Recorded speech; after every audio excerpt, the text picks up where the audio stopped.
Good morning students, आपणा सर्वांचे career vision अकॅडमीच्या online प्लॅटफॉर्मवर स्वागत आहे. आज आपण आगामी महाराष्ट्र राजपत्रित संयुक्त मुख्य परीक्षा गट ब व गट क तसेच आगामी TCS पॅटर्नच्या नगरपरिषद भरती अभ्यासक्रमाच्या अनुषंगाने चालू घडामोडीला एक फास्ट रिव्हिजन व्हावी म्हणून वन लायनर करंट अफेअरचा भाग 15 सुरू करत आहोत. या भागामध्ये 50पेक्षा जास्त चालू घडामोडीशी रिलेटेड मुद्दे आलेले आहेत आणि त्याचा तुम्हाला निश्चितच आगामी सर्व स्पर्धा परीक्षांमध्ये उपयोग होईल. पहिला मुद्दा आपण पाहणार आहोत सायक्लॉन 1. हा भारत आणि इजिप्त या देशांमधला संयुक्त लष्करी सराव आहे. या सरावाचं जे आयोजन करण्यात आलं होतं ते राजस्थानमधील जैसलमेर या ठिकाणी 14 जानेवारी 2023 पासून तर 14 दिवसांसाठी. तर हा अतिशय महत्त्वाचा मुद्दा आहे का कोणत्या दोन देशांमध्ये संयुक्त लष्करी सराव आहे सायक्लॉन 1. तर सायक्लॉन 1 हा भारत आणि इजिप्त या दोन देशांमधला पहिला संयुक्त लष्करी सराव आहे. त्यानंतरचा आपण दुसरा मुद्दा पाहणार आहोत का भारताला सन 2047 पर्यंत अंमली पदार्थापासून मुक्त करण्याचं उद्दिष्ट भारत सरकारने निर्धारित केलेलं आहे आणि त्यासाठी गृहमंत्रालय प्रयत्नरत असणार आहे. गृहमंत्रालय हे देशातील अंमली पदार्थाचं उच्चाटन करण्यासाठी प्रयत्नरत राहणार आहे, विशेष करून पंजाब राज्यासाठी. त्यानंतरचा मुद्दा आपण पाहणार आहोत ऑस्ट्रेलियाने सलग तिसरे ICC महिला T20 विश्वचषकपद जिंकलेले आहे आणि ऑस्ट्रेलियाने तिसरं हे जे विश्वचषकपद मिळवलेलं आहे T20चं विशेषतः महिलांचं, तर ते दक्षिण आफ्रिका या संघाचा पराभव करून.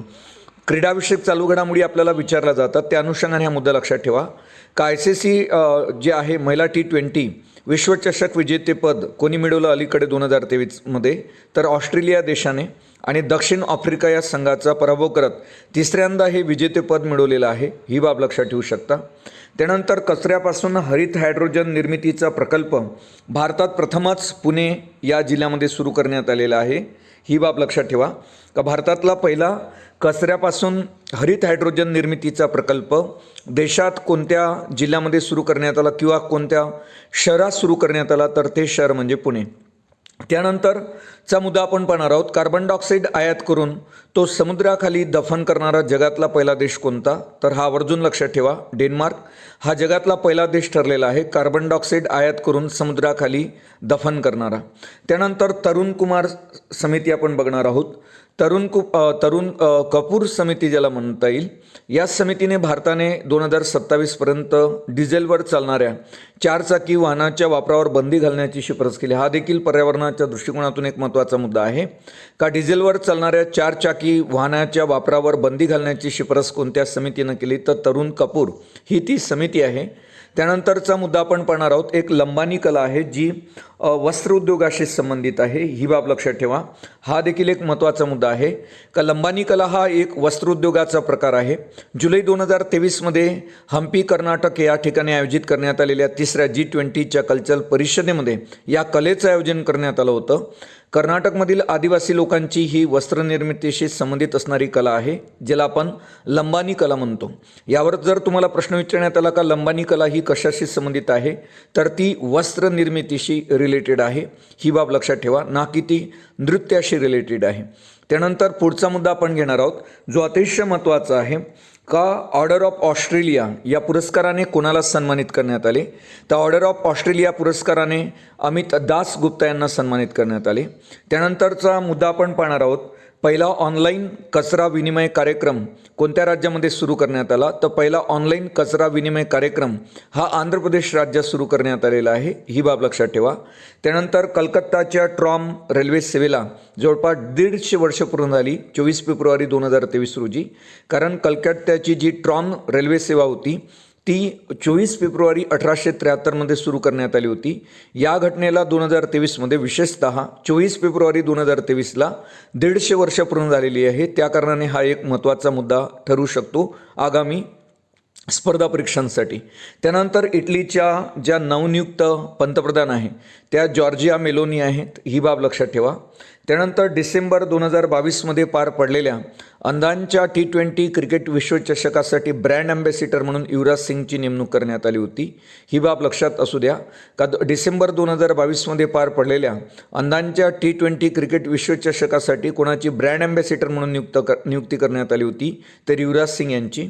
त्यानंतरचा महत्त्वाचा मुद्दा आपण पाहणार आहोत ऑलिम्पिक सुवर्णपदक विजेता भारताचा प्रसिद्ध भालाफेकपटू नीरज चोप्रा यांची नोव्हेंबर 2022मध्ये स्वित्झर्लंड या देशाने फ्रेंडशिप ॲम्बेसिडर म्हणून नियुक्ती केलेली आहे. तर हा एक अत्यंत महत्त्वाचा मुद्दा आहे का कोणत्या भारतीयाची नियुक्ती स्वित्झर्लंड या देशाने फ्रेंडशिप ॲम्बेसिडर म्हणून केलेली आहे. तर नीरज चोप्रा हे ऑलिम्पिक सुवर्णपदक विजेता आहे आणि ते भालाफेकपटू आहे. त्यांची स्वित्झर्लंड या देशाने नोव्हेंबर 2022मध्ये फ्रेंडशिप ॲम्बेसिडर म्हणून नियुक्ती केलेली आपल्याला पाहायला मिळते. तर हा देखील आगामी सर्व स्पर्धा परीक्षांसाठी एक महत्त्वाचा चालू घडामोडीचा मुद्दा आहे. तर ही बाब लक्षात घ्यावी विद्यार्थ्यांनी. त्यानंतर पुढचा मुद्दा आपण पाहणार आहोत. भारतीय निवडणूक आयोगाने मतदार जागृतीकरिता आकाशवाणीच्या सहकार्यानं एक रेडिओ मालिका सुरू केलेला आहे आणि त्या रेडिओ मालिकेचं नाव आहे मतदाता जंक्शन. ही मतदाता जंक्शन लक्षात ठेवा, ही आकाशवाणीच्या सहकार्यानं सुरू करण्यात आली, ना की ही नीती आयोगाच्या सहकार्यानं. तर भारतीय निवडणूक आयोगाने मतदार जागृतीकरिता कोणाच्या सहकार्यानं मतदाता जंक्शन ही रेडिओ मालिका सुरू केली, तर आकाशवाणी, आणि ही 3 ऑक्टोबर 2022मध्ये सुरू करण्यात आली. ही बाब लक्षात ठेवा. त्यानंतरचा महत्त्वाचा मुद्दा आपण पाहणार आहोत. संयुक्त राष्ट्राच्या इंटरनॅशनल सिव्हिल एव्हिएशन ऑर्गनायझेशनमधील भारताच्या प्रतिनिधी शेफाली जुनेजा यांची UNICAO म्हणजेच इंटरनॅशनल सिव्हिल एव्हिएशन ऑर्गनायझेशनमधील हवाई वाहतूक समितीच्या अध्यक्षपदी निवड करण्यात आलेली आहे. ही बाब लक्षात ठेवा. आणि त्या महसूल सेवेतील 1992 बॅचच्या अधिकारी आहे शेफाली जुनेजा. अतिशय महत्त्वाचा मुद्दा आहे. जेव्हा किंवा आंतरराष्ट्रीय स्तरावर एखाद्या महिलेची म्हणा किंवा कोणत्याही भारतीयाची नियुक्ती होत असेल तर आयोग किंवा TCS पॅटर्नमध्ये असले प्रश्न विचारले जातात. म्हणून संयुक्त राष्ट्राच्या इंटरनॅशनल सिव्हिल एव्हिएशन ऑर्गनायझेशनमधील भारताच्या ज्या प्रतिनिधी आहे शेफाली जुनेजा यांची हवाई वाहतूक समितीच्या अध्यक्षपदी निवड करण्यात आलेली आहे आंतरराष्ट्रीय स्तरावर. आणि त्या भारतीय महसूल सेवेतील तर इंडियन रेव्हेन्यू सर्व्हिसेसच्या 1992च्या बॅचचे अधिकारी आहे. ही विद्यार्थ्यांनी लक्षात ठेवावं. त्यानंतर मे 2023मध्ये भारत आणि म्यानमारने संयुक्तपणे म्यानमारच्या राखीन प्रांतात एका बेटाचं उद्घाटन केलेलं आहे, ज्याला आपण बंदर म्हणू. सेटवे बेट आहे. जर तुम्हाला असा प्रश्न विचारण्यात आला सेटवे बंदर कोणत्या भारत आणि कोणत्या देशांमधला संयुक्त उपक्रम आहे, तर सेटवे बंदर हा भारत आणि म्यानमार या देशांमधला संयुक्तपणे उभारण्यात आलेला बंदर आहे आणि त्या बंदराचं उद्घाटन करण्यात आलेलं आहे मे 2023. अतिशय महत्त्वाचा पॉईंट आहे हा का सेटवे बंदर हे कोणत्या 2 देशांमधील एक करार आहे किंवा एक बंदर आहे किंवा कोणत्या देशाच्या प्रयत्नानं सेटवे बंदर उभारला जात आहे, तर भारताच्या, आणि कोणत्या देशामध्ये आहे तर म्यानमार. या पद्धतीनं या प्रश्नाचं उत्तर किंवा हा एक चालू घडामोडीचा मुद्दा तुम्ही आवर्जून लक्षात ठेवू शकता. त्यानंतर अत्यंत महत्त्वाचा मुद्दा बघणार आहोत. 6व्या हिंदी महासागर परिषदेचे, ज्याला आपण इंडियन ओशन कॉन्फरन्स म्हणू, तर 6व्या हिंदी महासागर परिषदेचं आयोजन 12 मे पासून तर 13 मे 2023पर्यंत कोणत्या देशामध्ये आयोजित करण्यात आलं होतं, तर बांगलादेशमधील ढाका या ठिकाणी 6व्या हिंदी महासागर परिषदेचे आयोजन करण्यात आले होते. ही बाब विद्यार्थ्यांनी लक्षात ठेवावी. त्यानंतर अमेरिका आणि चीन नंतर संयुक्त अरब अमिरात हा भारताचा 3रा सर्वात महत्त्वाचा भागीदार बनलेला आहे व्यापाराच्या संदर्भात. हे 3 देश तुम्ही आवर्जून लक्षात ठेवा. भारताचे सर्वात महत्त्वाचे भागीदार देश कोणते व्यापारातील, तर अमेरिका, चीन आणि 3रा देश आहे संयुक्त अरब अमिरात. त्यानंतर एका व्यक्तीच्या संदर्भात आपण माहिती बघणार आहोत ज्यांच्यावर प्रश्न विचारण्याची दाट शक्यता आहे. अरुणा साईराम या कर्नाटकी गायिका, संगीतकार, सहयोगी, मानवतावादी, वक्ता म्हणून प्रसिद्ध असणारे या अरुणा साईराम यांना फ्रेंच सरकारचा सर्वोच्च सन्मान, ज्याला आपण शेवेलियर डी ला डेस आर्ट्स एट डेस या पुरस्काराने सन्मानित करण्यात आले. अरुणा साईराम यांची निवड केवळ त्यांच्या गायनाच्या कलेमुळे करण्यात आली नाही, तर भारत आणि फ्रान्स या देशांचे संबंध विकसित करण्यासाठी, ते संबंध मजबूत करण्यासाठी या अरुणा साईरामला फ्रान्सतर्फे तर ह्या पुरस्कारानं सेव्हिलेरियन डी ला डेस आर्ट्स एट डेस या पुरस्काराने सन्मानित करण्यात आलेले आपल्याला दिसते. हे नाव आवर्जून लक्षात ठेवा. अरुणा साईराम हे नाव कर्नाटकी गायिका आणि संगीतकार यांचं आहे. तर हा एक महत्त्वाचा मुद्दा आहे. त्यानंतर आपण पुढे चालणार आहोत. भारतामध्ये 2023मध्ये म्हणजे यावर्षी जागतिक महिला बॉक्सिंग चॅम्पियनशिप आयोजित करण्यात येणार आहे. त्यामुळं 2023च्या जागतिक महिला बॉक्सिंग चॅम्पियनशिपचं यजमानपद कोणता देश भूषवणार आहे तर भारत तिसऱ्यांदा महिला जागतिक बॉक्सिंग चॅम्पियनशिप स्पर्धा आयोजित करत आहे. तर त्या अगोदर भारताने 2006 आणि 2018मध्ये या वर्षी भारतामध्ये जागतिक बॉक्सिंग चॅम्पियन स्पर्धेचं आयोजन केलं होतं आणि 2022मध्ये या जागतिक महिला बॉक्सिंग चॅम्पियनशिपचं जे आयोजन करण्यात आले होते ते तुर्की या देशामध्ये.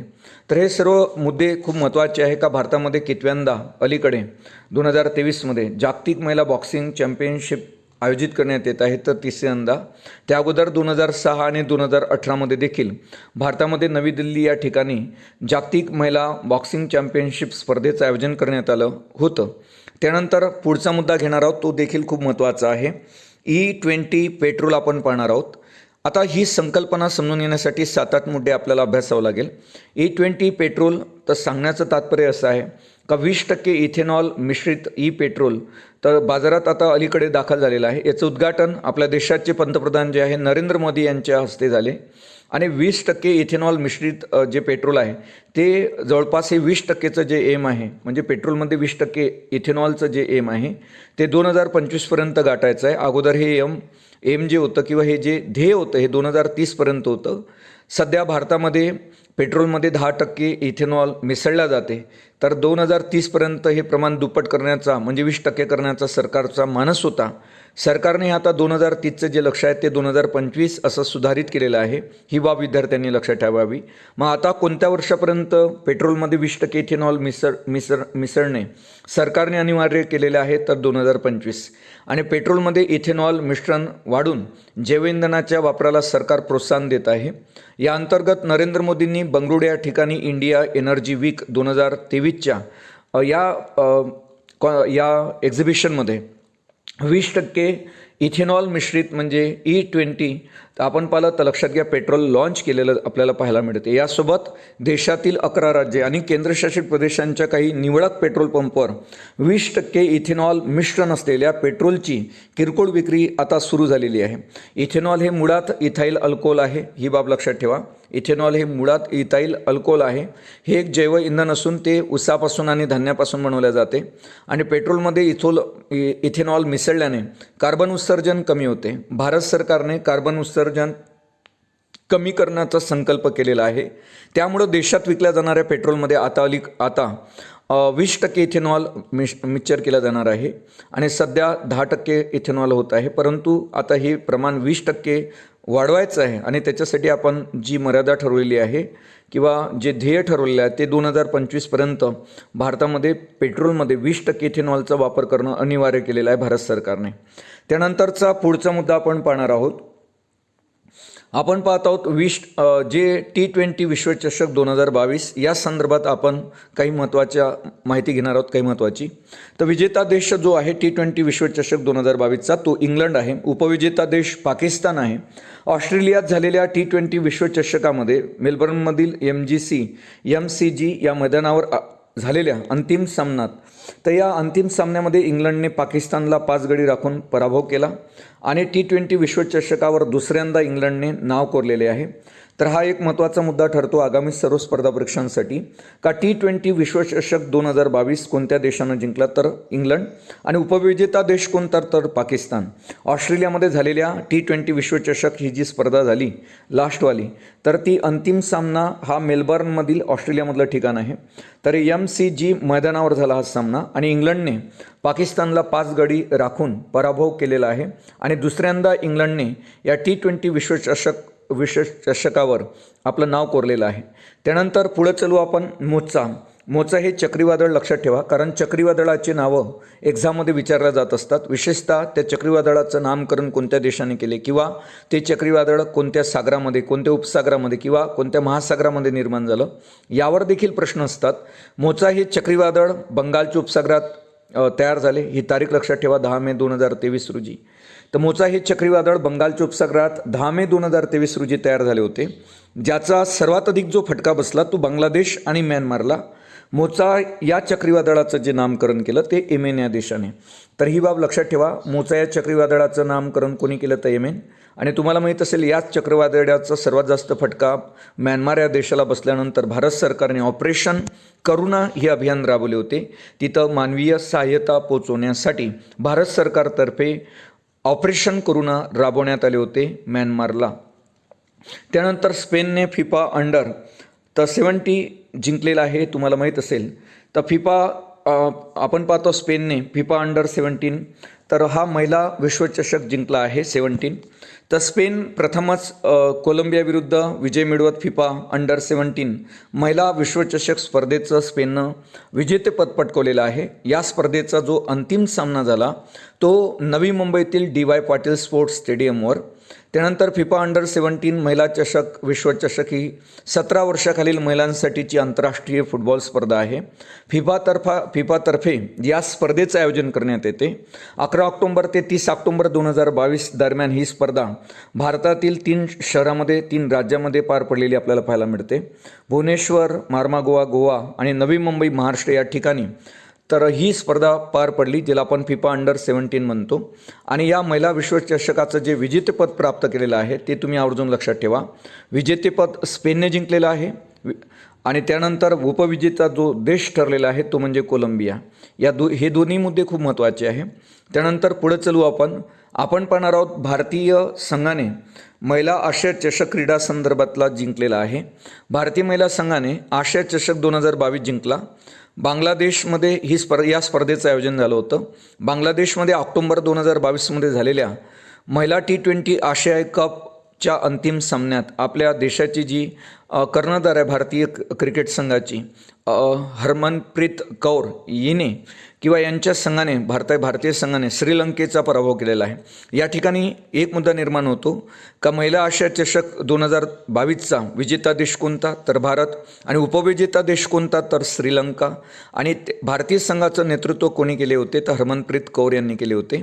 तर ही बाब लक्षात ठेवा. त्यानंतर सोबतच तुम्हाला आणखी काही बाबी या क्रीडाच्या किंवा या आशिया कपच्या संदर्भात लक्षात ठेवावं लागेल का या विजयाबरोबरच भारतीय महिला संघाने ही स्पर्धा 7 वेळा जिंकण्याचा पराक्रम केलेला आहे. तर 7 वेळा भारतीय महिला संघाने ह्या आशिया चषक जिंकण्याचा विक्रम केलेला आहे, पराक्रम गाजवलेला आहे. आणि विशेष म्हणजे भारतीय महिला संघाने पुरुष संघांच्या बरोबरीनं 7 वेळा आशिया कप जिंकलेला आहे. कारण पुरुष जो संघ आहे त्याने देखील आशिया कप 7 वेळा जिंकलेला आहे. आणि आता या विजयाने भारतीय महिला संघाने देखील 7 वेळा आशिया चषक जो आहे क्रिकेटच्या संदर्भातला तो जिंकण्याचा विक्रम केलेला आपल्याला पाहायला मिळतो. त्यानंतर आपण आणखी एक चक्रीवादळ पाहणार आहोत ते म्हणजे सित्रांग चक्रीवादळ. आता सित्रांग चक्रीवादळाच्या संदर्भात लक्षात ठेवा. सित्रांग चक्रीवादळ जे होतं ते बंगालच्या उपसागरामध्ये निर्माण झालेलं चक्रीवादळ आहे.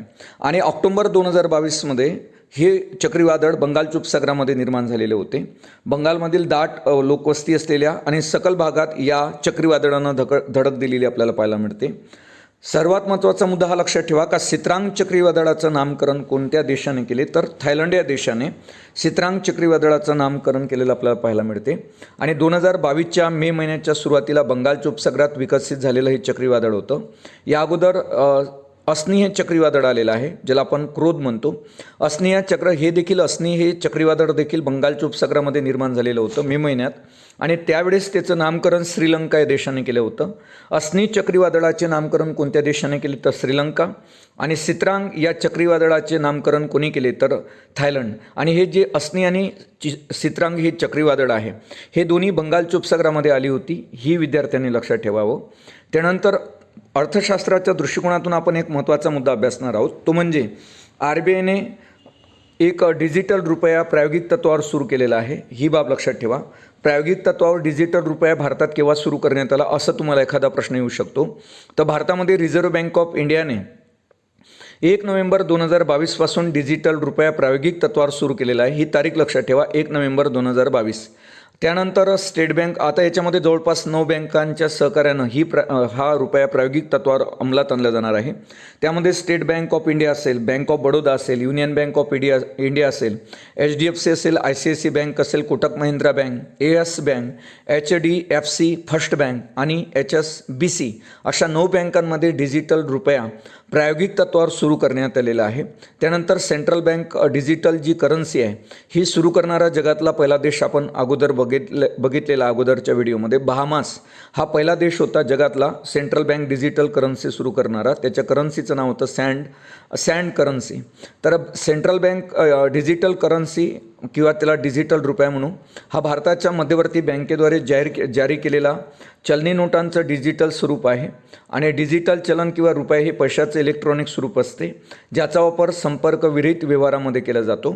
तर या अनुषंगाने अर्थशास्त्राच्या अनुषंगाने हा खूप महत्त्वाचा मुद्दा आहे का भारतामध्ये डिजिटल रुपया प्रायोगिक तत्त्वावर केव्हा सुरू करण्यात आलं तर 1 नोव्हेंबर 2022. आणि किती बँकांमध्ये हा प्रायोगिक तत्त्वावर राबवला जाणार आहे, किती बँकांच्या माध्यमातून तर 9 बँकांच्या माध्यमातून.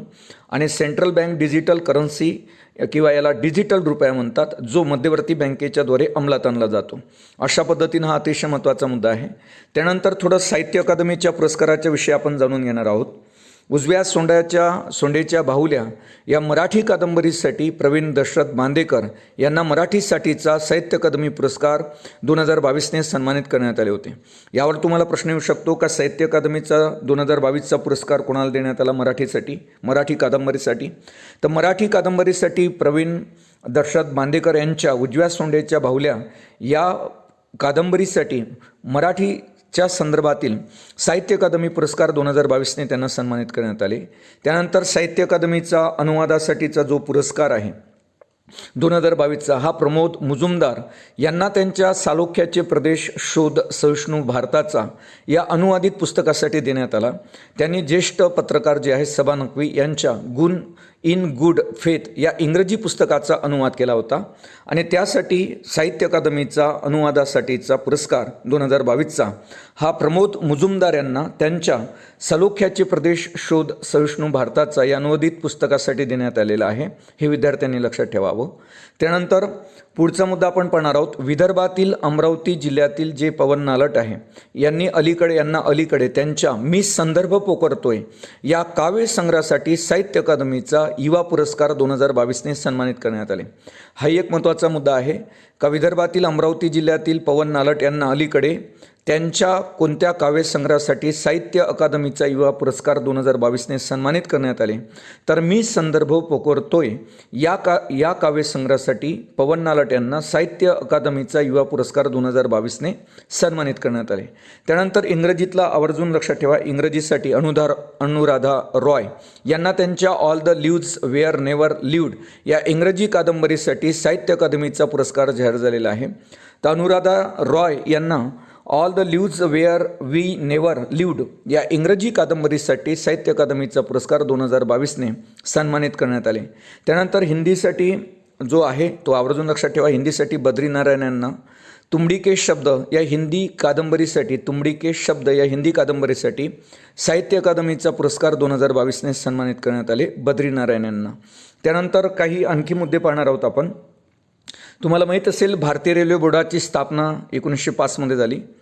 थॉमस रॉबर्टसन यांच्या शिफारसीनुसार तेच अध्यक्ष होते.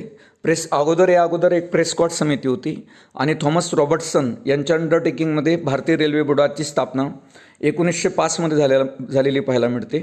भारतीय रेल्वे बोर्डाच्या पहिल्या महिला अध्यक्ष म्हणून श्रीमती जया वर्मा सिंह यांची नियुक्ती करण्यात आली. ही गोष्ट लक्षात ठेवा का भारतीय रेल्वे बोर्डाच्या पहिल्या महिला अध्यक्षा कोण आहेत तर भारतीय रेल्वे बोर्डाच्या पहिल्या महिला अध्यक्षा आहे श्रीमती जया वर्मा सिंह.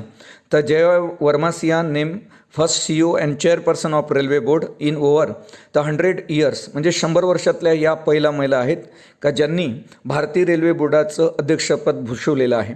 त्यानंतर पुढचा मुद्दा घेणार आहोत. रेमन मॅक्सेस पुरस्कार 2023 हा पुरस्कार भारताच्या डॉक्टर रवी कन्न यांना जाहीर झालेला आहे. कर्करोग क्षेत्रातील त्यांचं योगदान महत्त्वाचं आहे. विशेषतः ईशान्य भारतामध्ये त्यांनी कर्करोग क्षेत्रात खूप जास्त सेवा केलेली आहे. आणि आपण पाहिलं Cachar cancer hospital and research centre in Assam आहे. तर या Cachar cancer hospital and research centre in आसाममध्ये ते कार्यरत आहे. आणि त्या ठिकाणी कर्करोग क्षेत्रामध्ये त्यांनी दिलेल्या योगदानासाठी तर फिलिपाईन्सतर्फे देण्यात येणारा पुरस्कार आहे रेमन मॅक्सेस पुरस्कार. तर हा 2023चा भारताच्या डॉक्टर रवी कणन यांना मिळाला, ही विद्यार्थ्यांनी लक्षात ठेवावं. त्यानंतरचा मुद्दा घेणार आहोत. तुम्हाला माहीत असेल तुर्की आणि सिरिया देशामध्ये भूकंप आला होता, तर त्याची तारीख आवर्जून लक्षात ठेवा तुम्ही. 6 फेब्रुवारी 2023 रोजी तुर्की आणि सिरियामध्ये, आता हा किती रिश्टर स्केलचा होता ते देखील पाहणं महत्त्वाचं ठरते. तर हा 7.8 ते 7.7 रिश्टर स्केलचा भूकंप होता.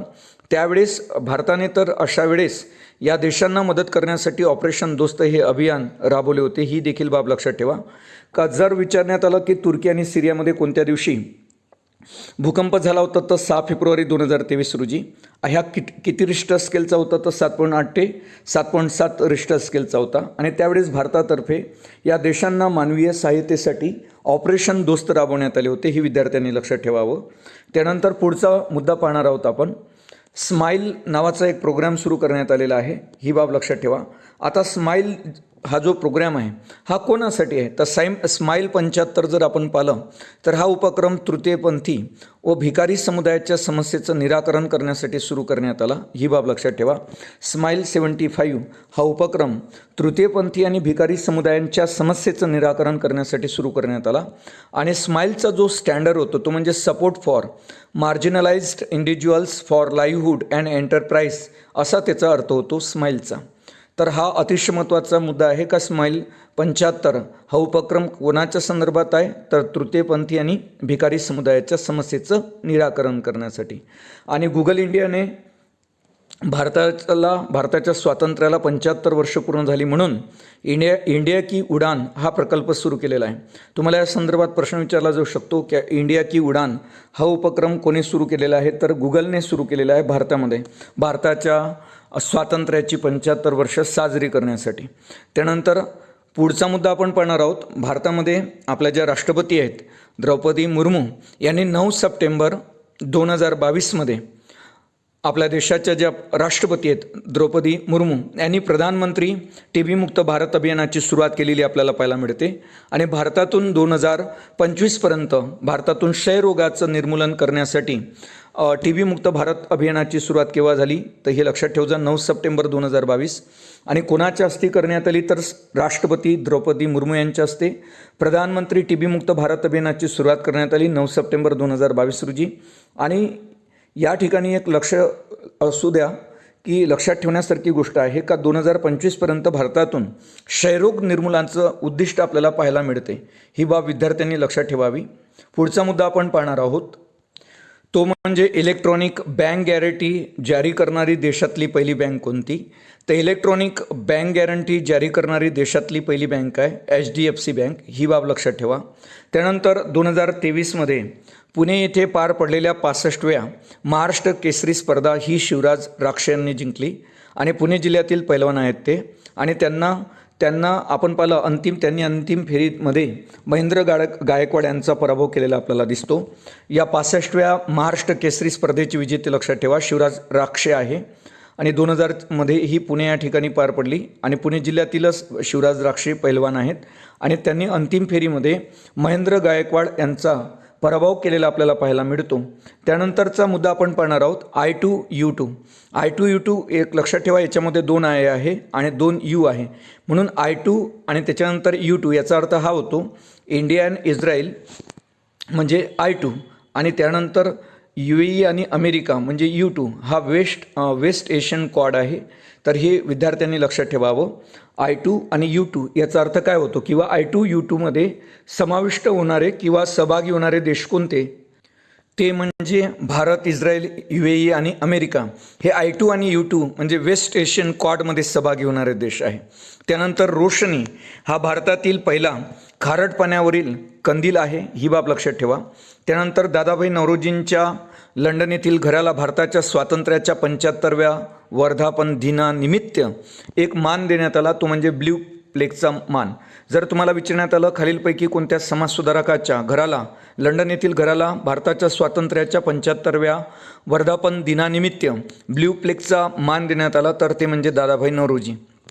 त्यानंतर जगातील सर्वात मोठे बिरसा मुंडा हॉकी स्टेडियम जे आहे ते ओडिसा राज्यात आहे. आणि अलीकडे तुम्हाला माहीत असेल मध्य प्रदेश राज्य सरकारने आपल्या राज्यामध्ये पेसा कायदा लागू केला. पेसा ॲक्ट 1996चा आहे. हा पेसा ॲक्ट भुरिया समितीच्या शिफारसीनुसार तयार करण्यात आला. पेसाचा अर्थ तुम्ही लक्षात ठेवा. Panchayat extension to scheduled area act आहे हा 1996चा. आणि विशेषतः ज्या ठिकाणी आदिवासी जाती जमाती असतात तर त्या ठिकाणी हा ॲक्ट लागू होतो. तिच्या जनतेचं संरक्षण करण्यासाठी, वनसंरक्षण करण्यासाठी हा पंचायतच्या संदर्भात एक पंचायत म्हणून आपण एक्सटेन्शन ॲक्ट आहे हा पंचायत राजच्या संदर्भात, जो आदिवासी विभागांचं संरक्षण, वनसंरक्षण करण्यावर जास्त भर देतो. अलीकडे मध्य प्रदेश राज्याने आपल्या राज्यात पेसा ॲक्ट लागू केलेला आहे. असं तुम्हाला विचारू शकते यावर एक प्रश्न, का खालीलपैकी कोणत्या राज्याने अलीकडे पेसा ॲक्ट आपल्या राज्यात लागू केला? तर ते म्हणजे मध्य प्रदेश. पेसा ॲक्ट कधीचा आहे? तर 1996चा आहे. आणि पेसा ॲक्टचा अर्थ काय होतो? Panchayat extension to scheduled area act 1996. आणि हा ॲक्ट भुरिया समितीच्या शिफारसीनुसार तयार करण्यात आला होता. नंतरचे आणखी 2 मुद्दे आपण पाहणार आहोत. तुम्हाला माहीत असेल 25वी ई गव्हर्नर्स राष्ट्रीय परिषद ही जम्मू काश्मीरमधील कटरा या ठिकाणी आयोजित करण्यात आली होती. ही बाब लक्षात ठेवा, का 25वी ई गव्हर्नर्स राष्ट्रीय परिषद कोणत्या ठिकाणी आयोजित करण्यात आली होती? तर जम्मू काश्मीरमधील कटरा या ठिकाणी. आणि ई गव्हर्नर्स डे असतो 25 डिसेंबर, हा ई गव्हर्नर्स डे म्हणून साजरा केला जातो अटल बिहारी वाजपेयीच्या स्मृती दिनानिमित्त. तर स्मृतिप्रित्यर्थ म्हणून आपण त्यांचा वाढदिवस असतो त्या दिवशी अटल बिहारी वाजपेयींचा. त्यानिमित्ताने 25 डिसेंबर हा दिवस तर ई गव्हर्नर्स डे म्हणून साजरा करतात. आणि योगायोगानं ही 25वी काय आहे राष्ट्रीय परिषद आहे, जिचं जम्मू काश्मीर या ठिकाणी आयोजन करण्यात आले होते. नंतर सध्या भारताचे जे 25वे मुख्य निवडणूक आयुक्त आहेत ते म्हणजे राजीव कुमार. भारतीय निवडणूक आयोगाची स्थापना 25 जानेवारी 1950 रोजी झाली होती. ही बाब लक्षात ठेवा भारतीय राज्यघटनेच्या 324 कलमानुसार. तर अशा पद्धतीनं ही आजच्या वन लायनर करंट अफेअरच्या भाग 15मधील जवळपास 50पेक्षा जास्त मुद्दे आहेत चालू घडामोडीशी रिलेटेड. पुन्हा आपण भेटणार आहोत वन लायनर करंट अफेअरच्या भाग 16मध्ये. तोपर्यंत धन्यवाद.